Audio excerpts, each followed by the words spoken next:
তো হ্যালো বন্ধুরা, তোমরা কেমন আছো? আশা করি সবাই ভালো আছো।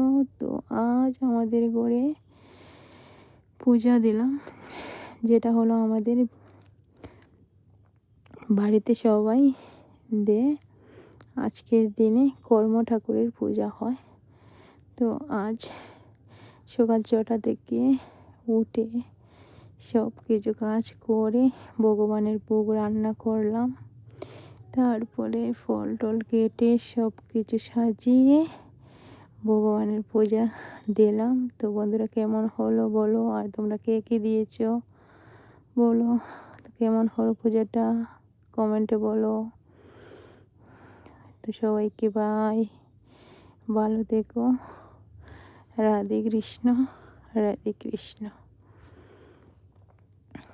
সবাইকে যেন ভগবান ভালো রাখে ও সুস্থ রাখে, এটাই কামনা করি।